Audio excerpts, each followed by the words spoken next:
The morning sun cut through the tall windows of the Manhattan criminal court, throwing long golden beams across polished floors and restless faces. Reporters shifted like vultures waiting for a carcass. Cameras hissed, shutters clicked, and every eye locked onto the woman being escorted to the front. Ava Lockridge, billionaire, philanthropist, American royalty at least until last week. Today, she stood accused of orchestrating a charity fraud scheme worth millions. Lies. She kept telling herself, all lies, but the world wasn't listening. Not anymore. Her hands trembled as she smoothed her blazer. For the first time in her life, she looked small, human. Her lawyer, the legendary Victor Harrow, marched beside her with the confidence of a man who charged $50,000 per hour. Stay composed, he whispered. We'll dismantle them. But his words felt thin, stretched, insincere. Something had been off with him since morning. Too many phone calls. Too many exchanged glances with the prosecution. Ava kept stealing looks at the back of the courtroom, expecting to see someone familiar, someone who believed in her. But the benches were a sea of strangers waiting for her downfall. Just outside the courtroom doors, a janitor in a navy blue uniform quietly pushed a mop bucket down the hallway. Noah Briggs kept his gaze lowered, listening to the murmurs drifting out. Lockridge is finished. She thinks money makes her untouchable. She deserves whatever's coming. Noah swallowed. He'd heard cruelty before, lived around it.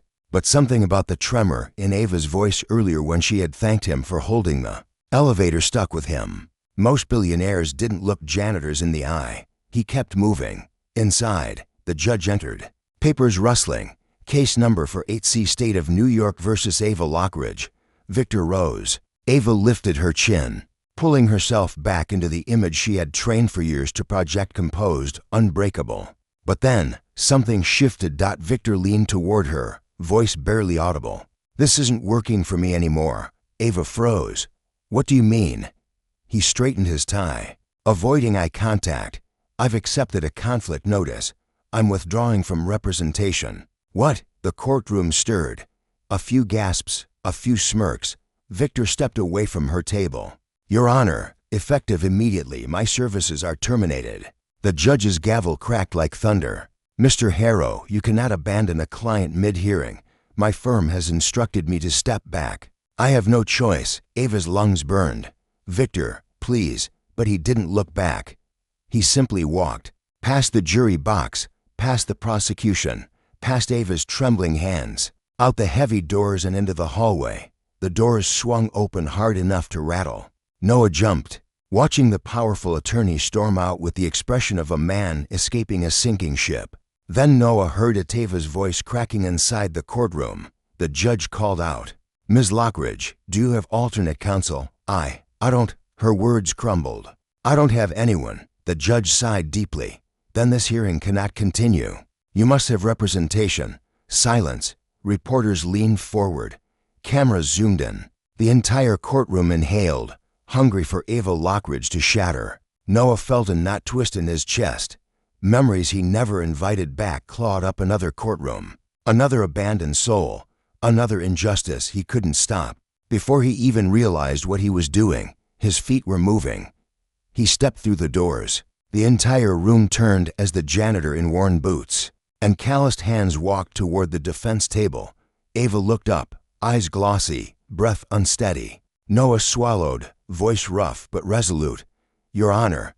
He stood straighter than he had in years. I will defend her. The courtroom erupted, and Ava Lockridge's world tilted on its axis. Asterisk for a heartbeat. No one moved. The courtroom, moments ago bubbling with whispers, now stood stunned as Noah Briggs, a janitor with a mop bucket still parked outside, stood beside a billionaire defendant like he belonged there. The judge blinked. Sir, who are you? Noah's pulse hammered against his ribs, but he held his ground.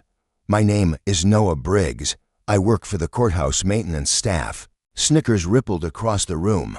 A prosecutor leaned toward his colleague. Is this a joke? Security? Two officers approached, hands already lowering toward Noah's arms. Ava stiffened, breath trapped in her throat. She had never seen this man before. Today, just a quiet janitor who held the elevator.